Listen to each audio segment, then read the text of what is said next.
मेरी सभी भाइयों से यह विनती है, पूरे शहर से, कैसे कि जैसा उसने सिंधी लोगों के बदल गलत बोला है वो एकदम गलत है। क्यों कि ये जो फाड़नी हुई ये धर्म के ऊपर फाड़नी हुई थी। हम वहाँ के हिंदू थे तो हम इधर आए, इधर हिंदुस्तान के अंदर। जब हिंदुस्तान पाकिस्तान की फाड़नी नहीं हुई थी, हम 14 अगस्त को वहाँ से आए, 15 अगस्त को भारत को फाड़नी मिली।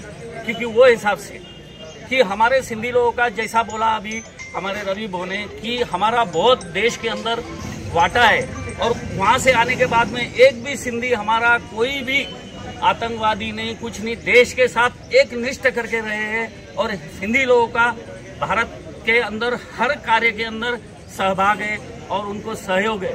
जीएसटी को इसको छोड़ के हर बात के अंदर, तो उसी तरह से बघेल को अटैक होना चाहिए, या तो उसको बहुत बड़ी तरह से जितना होना चाहिए उसका सब पद रद्द करना चाहिए वहाँ के।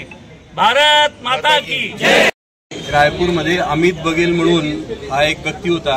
या व्यक्तीने तिथे सिंधी समाजाचे आराध्य देवता श्री भगवान झूलेलाल यांच्याबद्दल व अग्रवाल समाजाच्या अग्रसेन देवाबद्दल यांनी अपशब्द वापरले होते, आणि अपशब्द वापरल्यानंतर त्यांनी खूप घाण भाषेत त्यांनी तिथे भाषण केलेलं होतं।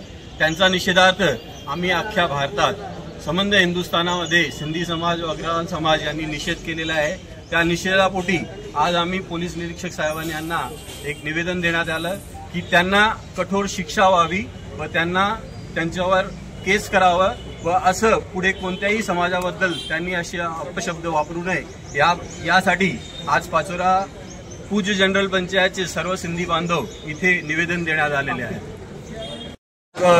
हे बोलताना म्हणजे देवाबद्दल तर बोलले व त्यांनी एक सर्वात चुकीचा शब्द असं वापरलं की सिंधी पाकिस्तानी म्हणून।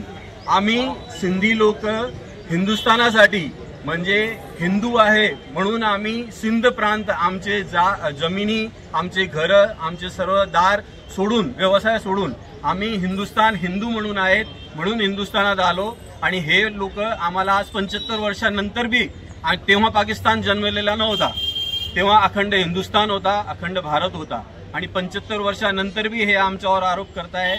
आज आम्ही भारतात प्रत्येक गोष्टीत अग्रसेन आहे। आम्ही भारताच्या इन्कम टॅक्स मध्ये असो, जीएसटी मध्ये असो किंवा कोणत्याही करांमध्ये असो किंवा समाज बांधवांमध्ये प्रेमसाठी आमचा बांधव कधी कोणाशी काही करत नाही, पण तरी हे लोक असं वारंवार आम्हाला बोलत राहतात। त्या निमित्ताने आम्ही आज निषेध मोर्चा काढलेला आहे।